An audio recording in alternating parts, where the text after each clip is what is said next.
Hello বন্ধুরা, welcome to my daily blog. আশা করি সবাই ভালো আছো। চলো তোমাদের সাথে শেয়ার করি আমার আজকের দিনটা। আজকের একটা বৃষ্টি ভেজা সকাল। এখানে কাল রাত থেকেই মুষলধারে বৃষ্টি পড়ছে। শুনলাম সব জায়গায় নাকি এই অবস্থা। চলুন তাহলে এবার সকালটা শুরু করি। তো আজকের সকালটা শুরু করলাম চা দিয়ে। এখন আমি চা নিয়ে নিচ্ছি কাপে। তারপরে একটু চা খেতে খেতে আমি রিল্যাক্স করছি। দেখুন আবার সূর্যি মামা মেঘের কোল থেকে উঁকি মারছেন। চলুন তাহলে এবার জলদি আলমারির থেকে জামা বের করে নিই। অফিসে পরে যাওয়ার জন্য জামা বের করে নিয়েছি। এবার জামাটা জলদি আয়রন করে নিই, কেন আমাদের এখানে লাইনের যা অবস্থা। চলুন, জামা আয়রন হয়ে গেছে। আমি সব মেকআপের জিনিস বার করে নিয়েছি। ফ্রেশ হয়ে চান টান করে রেডি হয়ে গেছে। এবার চলুন পুজো দিয়ে দিই। পুজো দিয়ে ছেলেকে চান করাতে হবে। এই আমার পুজো দেওয়া হয়ে গেছে।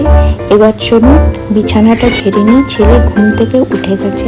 এ দেখুন আমার বিছানা ঝাড়া হয়ে গেছে। এবার চলুন ছেলেকে স্নান করিয়ে দিই। ছেলেকে ফ্রেশ করে স্নান টান করে দিয়েছি। ওর দিদা ওকে বিস্কুট আর সেও ভাজা দিয়েছে, যেটা ও খাবে কম ফেলবে বেশি। চলুন এবার ওর ব্রেকফাস্ট বানিয়ে দিই। ওর ব্রেকফাস্ট আমি সুজি বানিয়ে দিয়েছি। চলুন এবার অফিসে চলে এসেছি। অফিসে চলছে কাজ, নিজের নিত্য দৈনন্দিন রোজকার যা কাজ অফিসে চলছে। এই আমার সব স্টাফ যারা নিজের কাজ করছে। চলুন তাহলে আজকে মতন অফিস শেষ। এবার আমরা বাড়ি ফিরছি। আজকের দিনটা প্রচণ্ড হেক্টিক ছিল। ঘরে গিয়ে একটু রেস্ট করব। চলুন তাহলে এবার বাড়ি যাওয়া যাক। নিজের রেস্টই করছিলাম আর নিজের জন্য একটু সময় বের করছিলাম।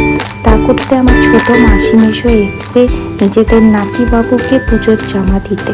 আর জাস্ট দেখুন, মাসি মেশোকে দেখে আমার ছেলের বদমাইশি এনার্জি লেভেলটা জাস্ট এক লেভেল বেড়ে গেছে। কি দুষ্টুমি করছে, সবারই ফোন ছুঁড়ে ছুঁড়ে ফেলে দিচ্ছে। চলুন এবার ওকে খাওয়াবার সময় হয়ে গেছে। ওকে খাইয়ে ঘুম পাড়াবো। তাহলে চলুন আজকের মতন ব্লগটা এখানেই শেষ করছি।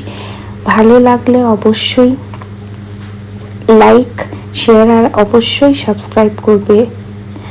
কাল আবার দেখা হবে নতুন কিছু নিয়ে। ধন্যবাদ, ভালো থেকো।